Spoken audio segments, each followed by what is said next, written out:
So our lesson 3 naman tayo is what we call the principles of interpretation. Sino po yung medyo pa lang yung maganang brain cells? Hindi naman siguro ganun kabigat, no? Okay lang po ba? Papalitate na ba? Alam po, magagaan pa lang po ito. 1, 2, 3 is magaan pa. Yan. So, punta po tayo. Hermeneutics. So, nandito na tayo. Kapag narinig natin ang salitang hermeneutics, we think it's always a biblical. Pero ang sabi nga po natin, ang hermeneutics has a Greek mythological background. So, saan po galing yung salitang hermeneutics? So, ito po, hermeneutics comes from the Greek god na tinatawag po nilang si Hermes o si Mercury. So, ano po yung purpose nito, ni Hermes o Mercury? Sabi dito, the Greek god of speech and travel, he was the spokesman and interpreter for the gods. He would bring to a human level of understanding the message of the gods to human beings. So yun po yung, alam naman po natin, maraming Diyos ang mga Griego, di ba? Pero tayo, hindi po tayo naniniwala sa Diyos nila. Kung may naniniwala pa po sa mga Diyos ng mga Griego, wala pong lunch mamaya. Kanin lang sa kanya. Wala na rin. Yan. So, saan ba ginamit yung salitang hermeneutics sa Bible? May nakakaalam po ba? Where in the scripture it is being used. Yan, tignan po natin. So, makikita po natin ito sa Luke 24:27. Sabi dito, and beginning at Moses and all the prophets, he expounded unto them in all the scripture the things concerning himself. So, pinapatungkol lang po dito ang ating Panginoong Yesus. So, yung word po na expounded ay galing sa Greek word na diermeneuo, na ang ibig sabihin, to unfold the meaning of what is said or to explain or expound. Pwede rin siyang to translate into one's native language. So, saan ko po ito kinukuha itong mga to? Yun sa Bible app po na Blue Letter Bible. So, pag clinic nyo po yung verse, pag nilong press nyo, lalabas po dun yung options nyo, interlinear, commentaries, and everything. Interlinear po ito. Ang purpose po nun is, bumalik po tayo sa original Greek words niya. So, yung root word po ng diermeneuo ay hermeneuo, which means, ang ibig niyan sabihin, to explain in words, expound, or to interpret. Kaya nga po, yun yung working kwan po natin ng hermeneutics. Yan. Parehas lang po siya. So, ibig sabihin, bringing someone to an understanding of something in his own language. Yan. So, our working definition for hermeneutics, ang sabi niya is the science and art of interpreting the Bible. So, science and art of interpreting the Bible. So, pag sinabi nating science, it articulates principles and investigates the laws of thought and language and classify its facts and result. So, ibig sabihin, pag science siya, it has a basis. Ibig sabihin may katotohanan kasi science, it can be proven. Tama po ba? Pag sinabi na tayong science, it can be proven. Hindi lang siya hypothetical. Pag sinabi naman nating art, as an art, it teaches what application this principle should have. It reveals the different shades of meaning depending on the context. So makita po natin yung isa, investigates the laws of thoughts, language, classify its facts. Tapos yung isa naman is revealing the different shades of meaning. Yan. Yung salitang I love you. Yan. I love you. Ano po yun dito? Pag dinescribe natin yung salitang I love you, ibig sabihin nito, if we want to understand the word I love you in science, ang ibig niyan sabihin, it's what you say to someone you cherish. Tama? And whom you are affectionately intertwined. So, kapag sinabi natin yung salitang I love you, yun yung ibig sabihin, there is emotions attached to it. Iisa lang yun. Iisa lang word yung I love you. Tama? So, that is the science of it. It can be defined. So, yung art naman nito is understand correctly the implications or the different shades of meaning. So, tignan natin. Yung salitang I love you, in science, iisa lang yung ibig sabihin. But when it comes to art, it could have different implications. Tama? Yan. Yan. So ito, kapag ang isang bata ay nagsabi ng I love you sa crush niya, anong tawag po doon?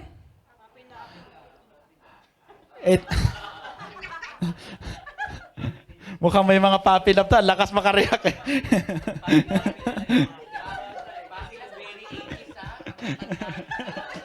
So tama, ang sabi doon is puppy love. Tama, di ba? Kapag ang isang bata, sinabi niya sa kanyang crush na I love you, love pa rin yun, pero it has different shades of meaning. And we call it puppy love. Tama? So kapag ang isang adult naman, ang nag-propose sa kanyang girlfriend, true love o romantic love, di ba? Kasi hindi lahat na naman pinag-proposean natutuloy eh. Di ba? Uy, example lang yun. In general yun, wala akong pinakasakon sa inyo. Huwag kayong ganyan ha. Huwag kayong assuming. So eto, sabi niya, kapag yung isang matanda na 50 years na silang kasal at kaya pa rin niya magsabi ng I love you, ito yung sinasabi natin na true love. Tama? Agree po ba tayo? Amen, di ba? Lahat yan, isang word ang kanilang sinasabi, I love you. Tama? I love you sa isang bata, I love you sa boyfriend sa kanyang girlfriend, I love you rin yung sinasabi ng 50 years ng kasal na mag-asawa is the same word, I love you. Pero may different shades of meaning. Tama po ba? So, let's look at another example. Kapag yung nanay sa kanyang anak, anong tawag dyan? Familial love o instinctive love. O tama po, motherly love. Di ba? Motherly love po yung tawag doon. Ibang klase yung pagmamahal pa rin. Yung pagmamahal ni Ate Ima kay Ima Joy is iba kaysa kay Kuya Joel. Tama po ba? Ibang klaseng love yun. But he is saying the same word na I love you. So iba rin yung pagmamahal natin sa mga magulang natin kaysa sa partner natin. But we are still saying I love you. Di ba? The same word. So ibig sabihin dito, sabi nga, kaya nga dito, yung sa salitang motherly love, narinig na po ba natin na yung kapag nasabihan tayo na paano ba description ng pagmamahal ng isang magulang? Sabi ni Roy Versosa, sabi niya, di ba nga yung mga magulang, sabi niya, kahit anong itsura ng anak nila pag nilabas, di ba? Mamahalin pa rin. Ang ganda-ganda mo, di ba? Ang ganda-ganda mo, di ba? Ang cute-cute naman ng anak ko kahit anong itsura, kahit hindi naman, di ba? Kaya nga, sabi ni Dr. Roy Versosa dito, sabi niya, kapag sinabihan ka ng isang tao na, uy, ang ganda-ganda mo, yung mukha mo, yung nanay mo lang magmamahal sa'yo, di ba? Di ba? Ang sama, di ba? That is the motherly love. Joke lang po yun, joke lang po. So, yung may ganong klaseng pagmamahal na that is the motherly love na regardless kung ano yung lumabas, yung ano yung itsura ng anak mo, you are still able to love him regardless. So, that is the different shade of love. So, from child to adults, to old person, from mother to his child, pare-pares na magsasabi ng I love you. Tama? Pero iba-iba yung, alam natin na iba-iba yung ibig sabihin. Yan. Kapag ito si Pastor Mike, nakita natin, niyakap si Snow. Tama? Ha? Sa site daw ginagawa niya, dito hindi niya lang magawa eh. Hindi ba totoo? Hindi ba na? Ang tawag dyan is a man to his car, materialistic love. Di ba? Joke lang, Pastor. Mamaya lang. Wala, masama sa Kristiyano yung naghihiganti, Pastor. Nasa Bible yan, bawal yan. So yun po, so nakita po natin na iba-iba yung ibig sabihin. The same word, the science is the same, but in the art, it has different context or application. Tama po yan ha? Even us can relate. Iba yung sinabi mong I love you sa kapatid mo, sa nanay mo. It's the same word I love you, pero alam mo sa puso mo na, iba yung ibig mong sabihin. So sabi dito, the science is the principle, yung thoughts, kaya kailangan natin tignan, and the application of that is the tinatawag natin na art. So, yun pa rin po yan. So therefore, hermeneutics provide us with a strategy that will enable us to understand what our author intended to communicate. Gaya nga po yung sabi natin, yung tanong ni Tita Sally kanina. Kumbaga, ito yung, tag doon, ano word ni Tita Sally, yung revelation o impression sa atin, yung binigay ng Holy Spirit. Revelation sa atin. But sabi nga, when it comes to the Bible, it is, sabi nga, what the author intended to communicate. Yun po yung sa hermeneutics. So sabi po din po dito, so sabi nga po natin kanina, may tatlo, di ba? Natandaan nyo po. Hermeneutics, exegesis, at homiletics. So yung una, hermeneutics yung kanina, di ba? So ngayon naman, pag exegesis, just overview lang po ito is the determination of the meaning.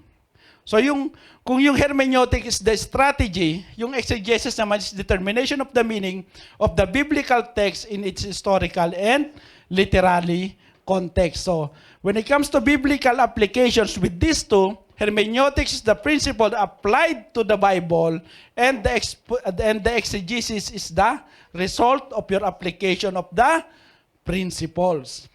So, if hermeneutics consists of the principle by which the meaning is determined, exegesis is the actual interpretation of the text. Kaya makikita po natin kailangan nating matapos yung tatlo.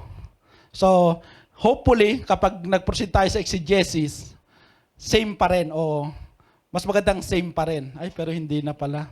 Pero pwede naman sila mag-online.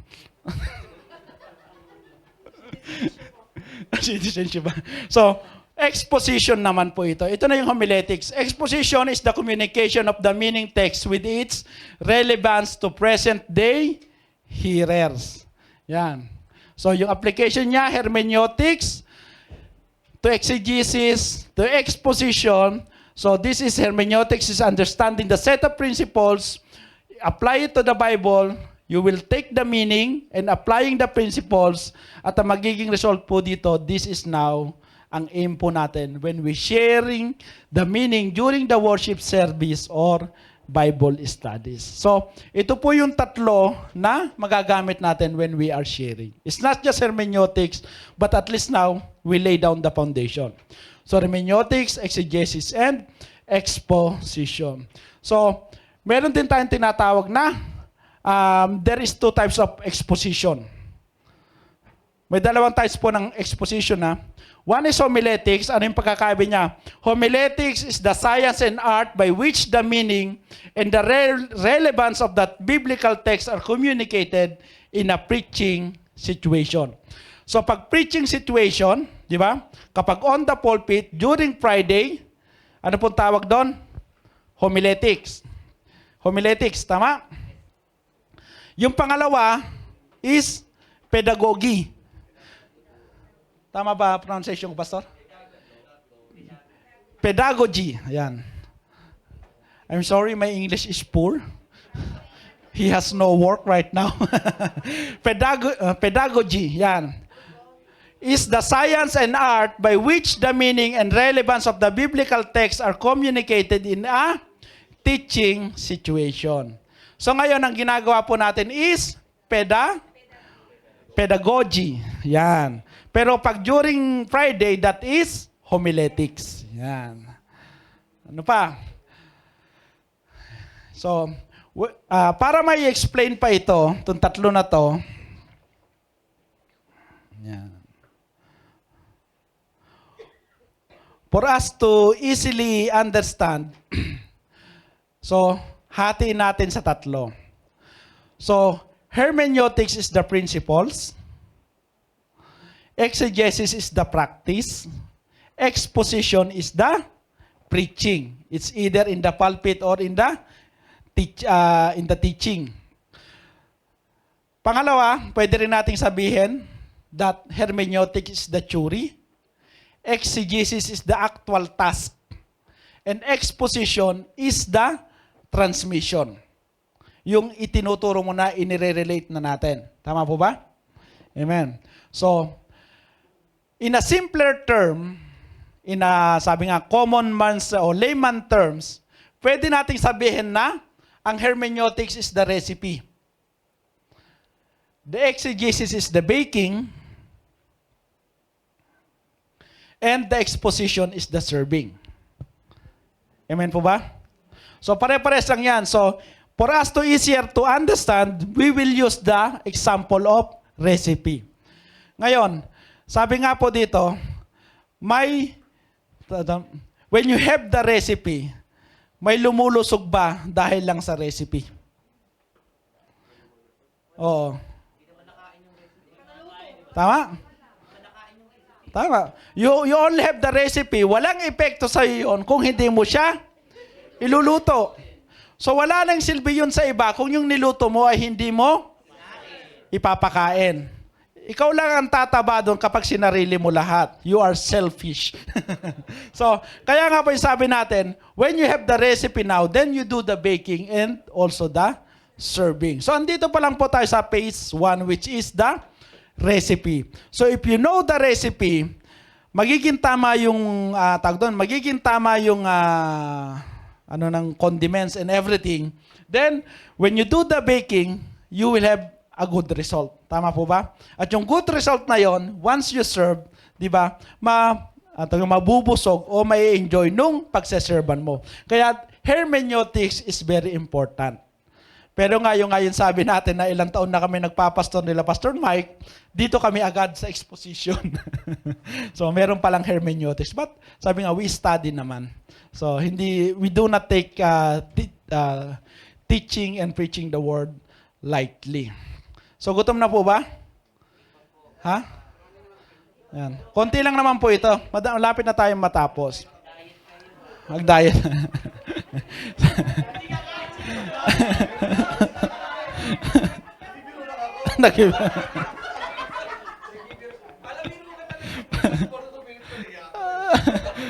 So 42 minutes po. Ito po is itong last lesson natin is medyo maikse. So we might not use the full time. So kuwan lang po dyan, guide lang po namin yung oras na yan. So kasi merong mga lessons talaga na mahaba. So with these hermeneutical principles, makikita natin that is important that you know the recipe when you are baking. Hindi pwede na tsamba-tsamba lang. Although magtsamba ka, mag-trial and error ka, pero gawin mo yon bago mo iserve. Dapat ang iserve mo is yung tamang recipe na. Hindi pwede na trial yung recipe mo, trial yung baking mo at isa-serve mo at uobserbahan mo kung anong mangyayari sa kanya.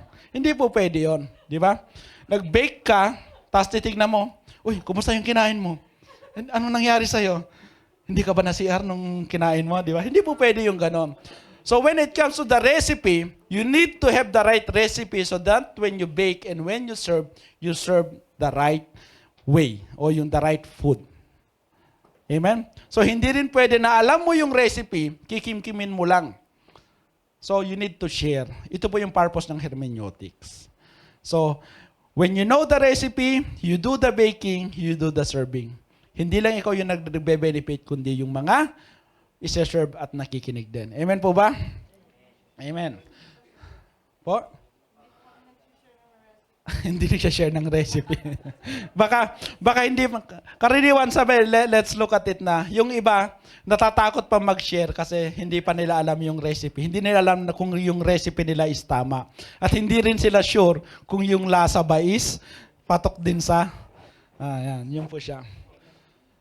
So, hermeneutics, so if we go to the flow chart, hermeneutics is the principles for comprehending the context.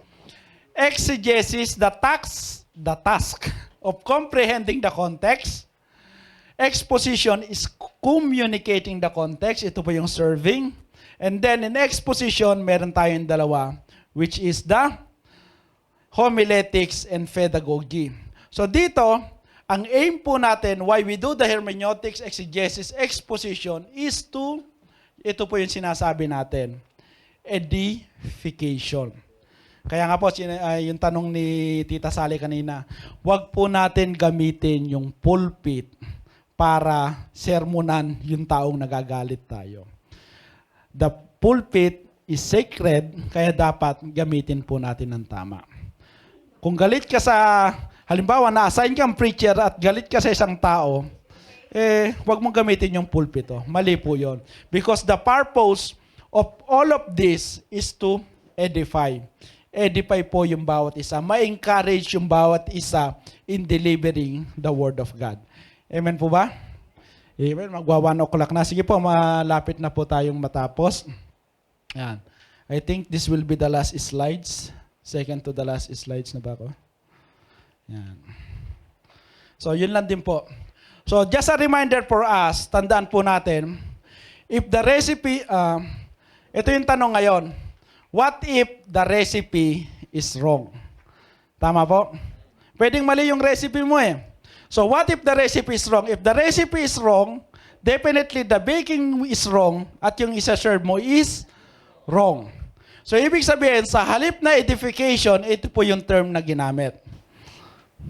Ano po? Theological diarrhea. Ano po yung ibig sabihin ng theological diarrhea? Ano po yung reaction natin kapag may diarrhea tayo? You do not care kung sino yung nasa, di ba? Kaya nagsasalita pa yan, kaya anong ginagawa niya. Pag meron ka, naramdaman mo yon, is takbo ka agad, hanap ka agad ng CR. So yun yung mawawala yung theological diarrhea. So may isang kwento dito, sabi nga, ano ba yung purpose ng theological diarrhea? So gamitin ko ulit yung kwento ni Dr. Roy Versosa. Ewan ko lang kung tama ba? Hindi. So sabi niya dito, just to explain this, sabi niya, may isang company na nag-hire, na gusto nila mag-hire ng isang manager na efficient, proficient, saka yung productive. So may 4 silang applicant. Alam na yung kwento na to. 4 na applicant. So isang German, isang Chinese, isang Japanese, at isang Pilipino. Sino mananalo kay Erwin? Pilipino, di ba? Sabi niya, so yung nung nag-i-interview, ang sabi niya gano'n nung nag-i-interview, what is the fastest word? What is the fastest word you can think? Sabi ng gano'n yung tanong ng nag-interview. Sabi nung German, switch, sabi niya. Bakit switch? Sabi niya, kasi pag sinwitch mo yung switch, yung ilaw, mabilis, iilaw na agad. Sabi niya, okay, good. Tapos, dumating naman yung isa, yung Chinese. Sabi niya, what is the fastest word that you can think of? Sabi nung Chinese. Sabi niya, blink. Sabi niya, blink. Sabi niya, why blink? Sabi niya, because you do like that, is blink, is very fast. Di ba? Yung pagkisap mata niya. Tapos, nakalimutan ko yung isa.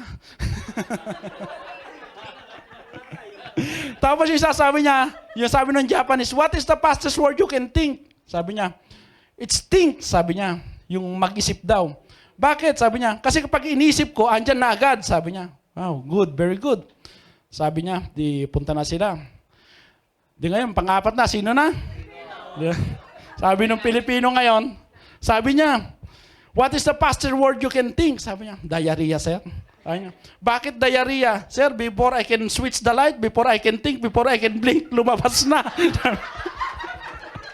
Kaya sabi niya, kung minsan ganon tayo, di ba, sa theological diarrhea na, bago ka pa makapag-isip naman talaga, yun ang mabilis.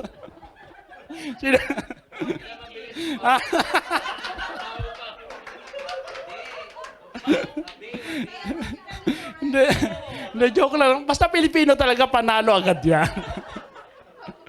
Hindi ba? Alam po yan. So, yun lang po sa atin na let us just be careful. Sabi nga, then when we give the principles, when we do the teaching and the preaching, we take very serious yung tinuturo po natin. So, we must know the recipe so we can bake it properly so what we are serving will indeed edify yung mga taong tatanggap po sa atin. Huwag po nating isipin na, ay, BS lang yan. Huwag po nating isipin na, ay, exhorting lang yan during the paawit. We must everything do it correctly. Kasi, pinapakinggan po yan. Naririnig po yan. Hindi po natin alam kung ano yung lalabas sa atin na i-absorb ng mga nakikinig sa atin. Amen po ba? So, yun po. So, natapos na po natin yung 3 lesson. Ilang oras na ako nagsasalita. Praise God.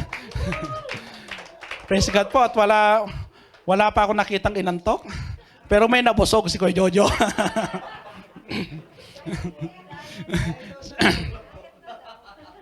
Yan. So meron pa po palang isa dito, sabi dito, galing po ito kay Steve Lawson. Bakit po natin sinasabi na we need to have the recipe and the baking and the serving right.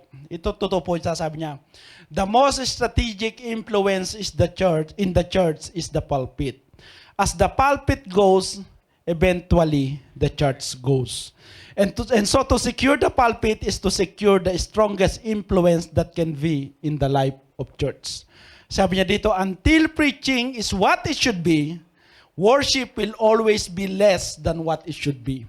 Evangelism, fellowship, pursuit of holiness ministry, all of these things will be less than what it should be.